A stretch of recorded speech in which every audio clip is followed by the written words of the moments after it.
Hey everyone, welcome back to Code of the Road. In this video, I'm going to be showing you how to create an inventory that can store equipment separately from your generic items. So as you can see, when I go ahead and click on this right armor looking icon, it just says backpack and shows a bunch of empty slots. And when I click on the left of it, it's going to show the equipment, and my equipments will specifically go to this one. So let's go ahead and get started. So over in my containers folder, I have two data asset containers. And if you don't know how to create that, just right click, head over to Ninja Bear Studio, go to Ninja Inventory, and we're going to create two container definitions, which I already have created here. One is called BP Equipment and one is called BP Inventory. So when I double click and open my BP Inventory, you'll see that this is the display name of backpack. We have the inventory container trait default inventory container type backpack. It's a simple layout, and it has the slot attribute tied to my gameplay ability system attributes, which is going to define how many inventory slots I have here. And then when I go ahead and open up my BP equipment, it'll say the inventory container trait equipment. The name itself is equipment. And instead of the simple layout over here, I have the equipment layout. And when I go ahead and click on item compatibility query in this pencil icon, it's going to say it'll store any items that have inventory.equipment in it. And if I go to my BP inventory or my inventory container, it'll store any item that has inventory.item into it. So that's really the important parts there, which item compatible query tags we have. So now what I want to do is actually go to my sword pickup that I have. So I'm going to go to my interactables and open up my sword.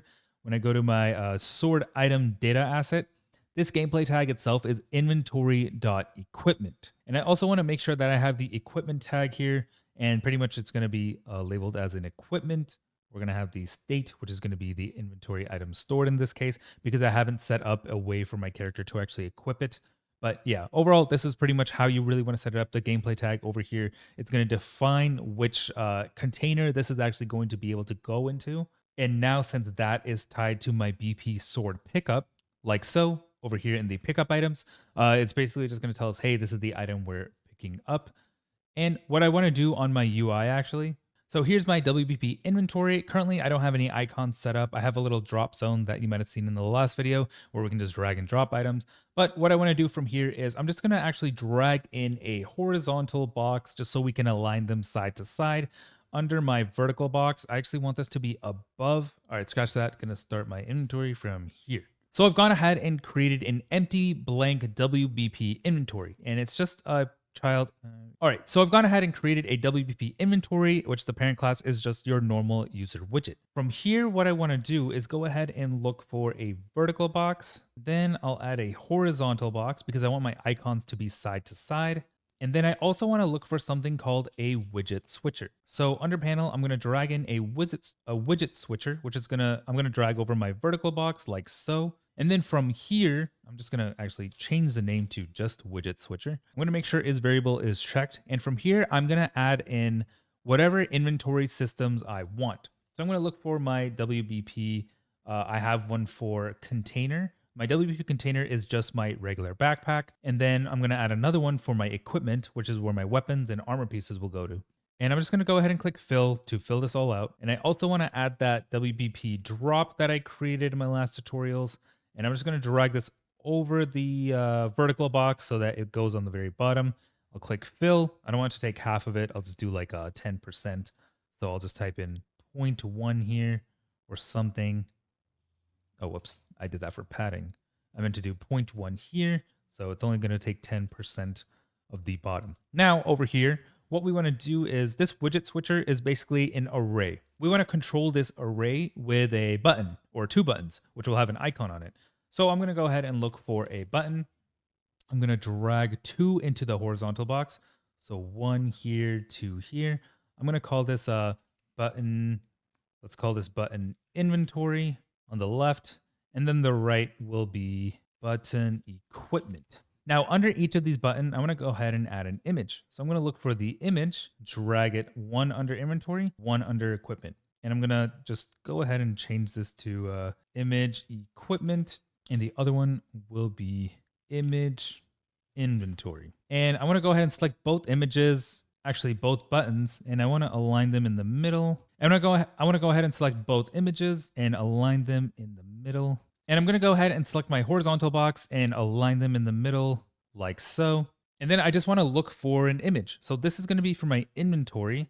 So maybe I'll look for a backpack logo like so and go ahead and select that. And it automatically resizes to 256 by 256 because this is a Cinti. This is an icon from Cinti. And then I'll look for my equipment and I'll see something like a weapons icon, or you know what? I'll look for a sword. I'll look for a sword icon to define my equipment like so, and this looks pretty good to me. Now what I want to do is when I click my button, I want the widget itself to switch to the proper container. So I want my BP inventory container when I click this button inventory, and my equipment container to show when I click my equipment button. So let's go to the graph. And now when I go over and select my widget switcher, I'm going to drag this out and get the widget switcher. So while I have button inventory selected, I'm going to click on clicked like so that when we click this, it'll do something. And then same with the button equipment on click. Now, when we click this, it's going to do something.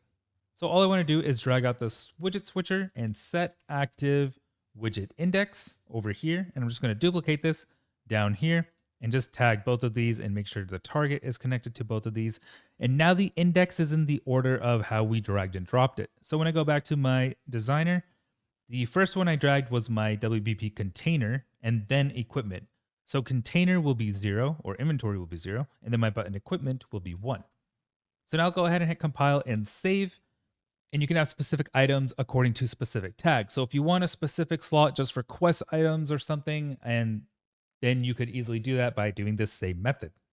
And now another test, just because I am going over equipments a little bit. I have this sword, and in the item data asset, it is an inventory.equipment.